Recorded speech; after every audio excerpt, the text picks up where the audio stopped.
2, here we go.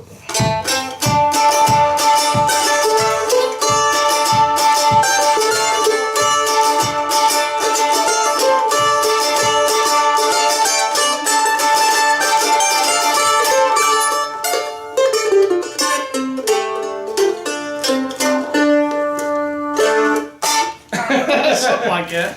Hey, my name is Willy Minnix. I am the author of Mandolin Dead Man's Tuning Volume 1, The Basics, Mandolin Dead Man's Tuning Volume 2, English, Scottish, and Irish Ballads, and also the Mandolin Dead Man's Tuning Christmas Edition. And today I'm here with my friend Ron Muse, who until today had never played the mandolin. Am I right? This is correct. I never did. Ron, I will let you know, Ron has played guitar before, but he had never really played the mandolin, and he's in town visiting me, and he said, hey, let me try out your mandolin. And so we sat down, and this is just something that we kind of came up together, just jamming. Yep. And I thought, what a perfect video to show, and maybe we can kind of go back and forth and talk about some of the things. This is actually the Crestwood mandolin that I've showed you before that I put a pickup in.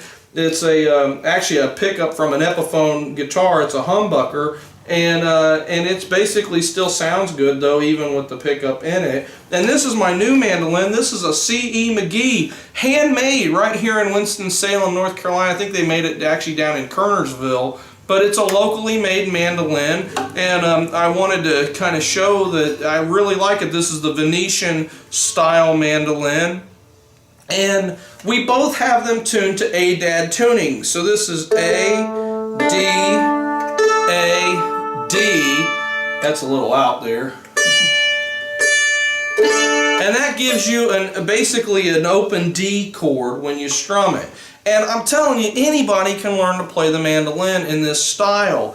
My goal was to basically make it as simple that anybody can learn, and if I can do it, anybody can do it. Well, and the thing is, you've been playing guitar now for a while, but would you consider yourself a pretty advanced guitar player, or intermediate maybe? Okay, so you just like pick around and have fun. Right. And if you're out there and you're kind of in Ron's situation where you're like, wow, I don't think I could ever really learn how to play, I sat down today and I kind of showed Ron a few of the techniques that I use that boost your playing ability like real quick. Now, what were a couple of things that you picked up on that I talked about today that really said, oh, okay, that I can use? Is there anything in particular that just kind of pops into your head? As far as like what you've shown me? Yeah, today on the mandolin. Maggie May. Yeah, I were love fooling Maggie around with May. Maggie May. I asked you, how do you play Maggie May? Because it's like an awesome intro. And so we started with, and you can watch the video. I'll let you do this because. Where was it?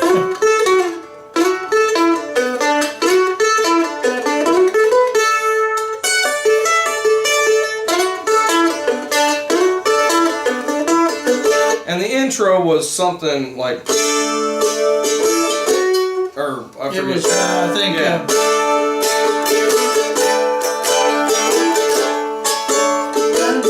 Yeah, like that. It was real simple. Had it about 5 minutes ago. Yeah, it's just using the G chord form and the A chord. Your G chord and your A chord is the same form. It's the first finger goes on the second string, second fret, and the pinky goes on the fifth fret on the first string, and then you slide it up 2 frets to get to the A. So that's really how Maggie May was played. And then we started talking about crossroads, and we were talking about how to play blues songs, and I was playing this pattern with my right hand that I think he picked up on real quick, and it was basically, I was doing this sort of a thing. And all it was is I'm going back and forth with this kind of a rhythm. Just my finger and my thumb back. And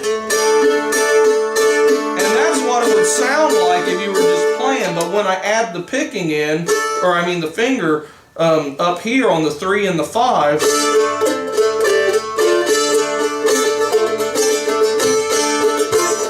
or sometimes I just go like this with my fingers and play with the fingertips or my fingernails dragging it towards me, or I strike against the string to get that, and then once your rhythm is established, then you can play the song or play a tune that goes with it. So we were going, I went down to the crossroads, fell out on my feet. And that little lick that I play there, it's not the one in the Crossroads video that I teach you. I was just playing that today. It's really the song that I wrote called Frog Catchers, and it goes, but I find that it's a cool little blues lick to throw in.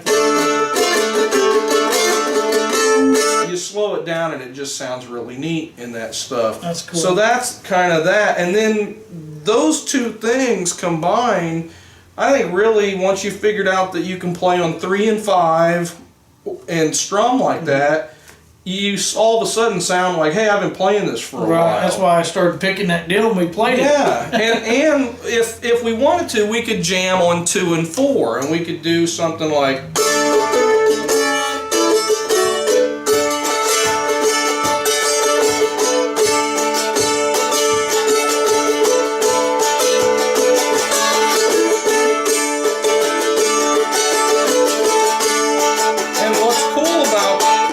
Frets popping up. This new mandolin needs a fret fixed on it. It keeps popping up and buzzing, but when you play on 2 and 4, you got more of a major sound.